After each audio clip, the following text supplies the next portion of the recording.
Well, thank you so much, and I'm delighted that the folks at Trent asked me to be part of this today, and plus I'm thrilled to have arrived alive. My trip in from Oakville did take me beneath the Gardner, so it just kept the sunroof closed, the whole time. But I was at Trent from 1973 to 1977, and I would love to be able to tell you that what attracted me to Trent, why I went there, was, I went because of its tradition for academic excellence and for the reputation of its professors and for the really cool sort of Stonehenge-like looking buildings at, Champlain College and so forth. But the truth is, the reason I went to Trent was that it was close. But because at the time, I lived in Bobcaygeon, about a half an hour's drive away.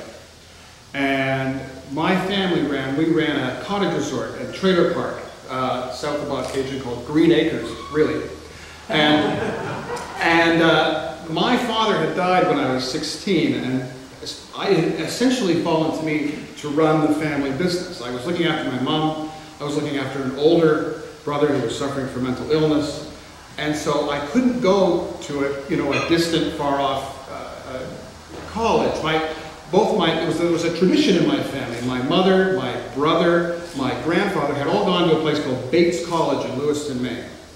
But it was never even thought of that I would be going there because I was going to have to be close to home because the resort business went right through to Thanksgiving. So I was commuting back and forth. And then once sort of winter settled in, I did have an apartment in Peterborough. So that's why I went. But I'm really glad things worked out that way because Trent was a fabulous experience for me. I mean, the first thing was, and what everyone so talked about, was the sort of the closeness, the kind of close relationship that one got to have with one's professors. I mean, we had the lectures, but we also had these small, intimate, sort of personal tutorials. I mean, half a dozen people or so sitting with a professor, discussing whatever the subject was at hand and bouncing around ideas. And at Trent, you could run into your professors all the time.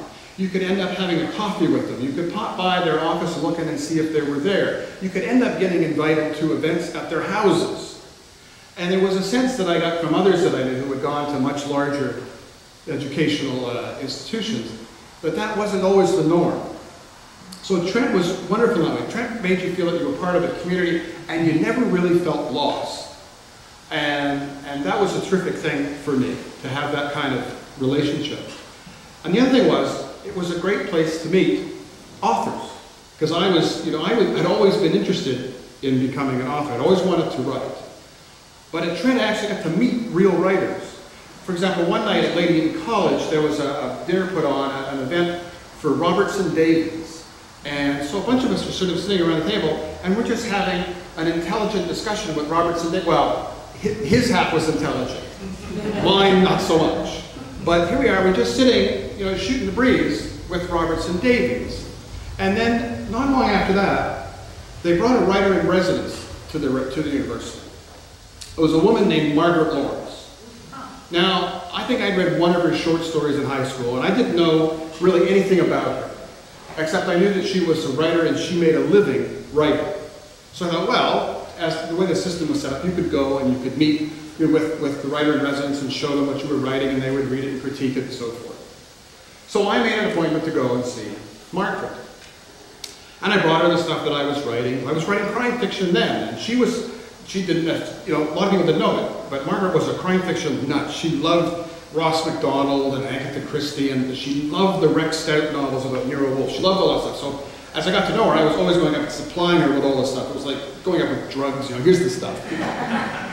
So I went to see her, and she would read, and she was talking about my work and so forth. And so she was going to be back in the fall semester. So over the summer, I thought, well, I should really read her stuff.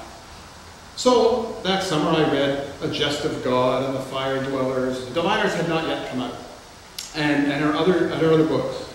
And so she must have thought I was the biggest jerk in the world, because when I saw her in the fall, I said, well, I felt kind of badly. You've been reading all of my stuff, and I hadn't read yours, so over the summer I did. It is pretty good. And despite being a jerk, we formed a very close friendship, and I knew Margaret, we were close friends with her until her passing.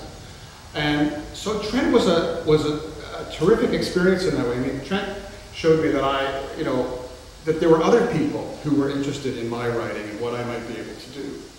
And I felt part of that community. I had wonderful professors who were willing to indulge me. For example, I had a professor named Lee Beach, who I took a course from him called, it was sort of English and Psychology. And in this course, what we were doing is we were looking at, various novels and so forth, but looking at the sort of the psychological component of them. And I asked Lee Beach, rather than doing, for one part of the course, rather than doing a conventional essay, could I write for him a short novel of like about 120 pages? And he said, sure.